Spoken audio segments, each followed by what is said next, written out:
Hello दोस्तो, आजच्या नवीन कथेमध्ये आपल्या सर्वांचं स्वागत आहे. आजच्या नवीन कथेचं नाव आहे आरशामागचं गुपित. प्राची आणि राहुलचं लग्न होऊन 6 महिने झाले होते. राहुल एका बहुराष्ट्रीय कंपनीत नोकरी करत होता आणि त्याची नवीन बदली मुंबईच्या दादर भागात झाली. दादरमधील एका जुन्या कोठीच्या दुसऱ्या मजल्यावर त्यांना एक सुंदर पण थोडंसं हॉन्टेड वाटणारं घर स्वस्तात मिळालं. प्राचीला पहिल्याच भेटीत घर आवडलं नव्हतं, पण राहुलच्या आग्रहाखातर त्याने भाडेकरार केला. घरात एक गोष्ट नेहमी लक्ष वेधून घेत होती. हॉलमध्ये लावलेला एक जुना आरसा. काळ्या लाकडी चौकटीतला, कोरीव काम असलेला तो आरसा फारच राजेशाही दिसत होता. प्राचीला पहिल्याच दिवशीच त्यात काहीतरी अजब वाटलं. गृहप्रवेश झाल्यानंतर काही दिवसांनी प्राचीला विचित्र अनुभव यायला लागले. ती आरशात बघत असताना कधीकधी आरशात तिचंच पण वेगळ्या कपड्यातील, वेगळ्या हावभावातील प्रतिबिंब दिसे. एकदा तर तिला आरशातील स्वतःचा चेहरा अचानक रडताना आणि काहीतरी ओरडताना दिसला. हे माझं प्रतिबिंब नक्कीच नाही, ती स्वतःशीच म्हणाली. एके रात्री ती झोपेतून उठून पाणी प्यायला गेली. अंधाऱ्या खोलीत आरशात एक स्त्री उभी होती. पांढऱ्या साडीत, केस मोकळे आणि डोळ्यात भयानक वेदना. प्राचीने घाबरून आरशावर झाकण टाकलं. प्राचीने मग या आरशाचा इतिहास शोधायला सुरुवात केली. घरमालकाने काहीच माहिती देण्यास नकार दिला.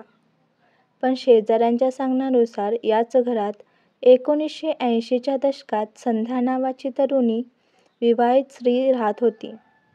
ती खूप सुंदर होती, पण तिचा नवरा एक गुंतवणूकदार, खूप संशयी, उग्र आणि रागीट होता. शक्यतो तिने आत्महत्या केली होती असं म्हटलं जातं, पण काहींचं म्हणणं होतं की तिचा खून झाला होता आणि तिचं शरीर आरशासमोरच सापडलं होतं. प्राचीने जुन्या वर्तमानपत्रांच्या कात्रणांमधून शोधलं. संध्याचा खून झाला असण्याचा संशय होता, पण गुन्हेगार सापडला नव्हता.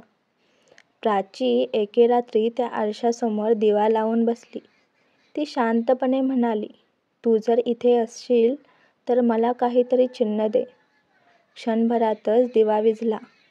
थोड्या वेळात आरशात एक अस्पष्ट आकृती दिसली. एक स्त्री रडत होती आणि अचानक तिचा आवाज आला, माझ्या मृत्यूला न्याय मिळावा. त्या रात्री प्राचीला झोप लागली नाही.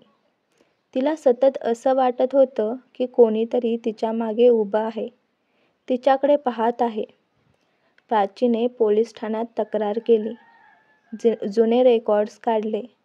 संध्याचा नवरा मिलिंद शेलार अजूनही जिवंत होता आणि धक्कादायक म्हणजे तोच प्राची आणि राहुलच्या घराचा मालक होता.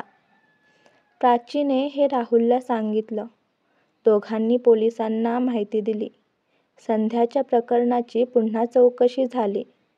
नवीन पुरावे आणि आरशातील व्हिडिओ पुरावे CCTVवर घेतलेले बघून पोलिसांनी मिलिंदला चौकशीसाठी बोलावलं. काही आठवड्यात गुन्हा सिद्ध झाला. त्याला अटक झाली. मिलिंदला अटक झाल्यानंतर प्राचीने शेवटचा एक दिवा लावून आरशासमोर बसली. त्या रात्री तिला आरशात संध्याचं तेजस्वी आणि शांत हास्य दिसलं. जणू तिची आत्मा मुक्त झाली होती.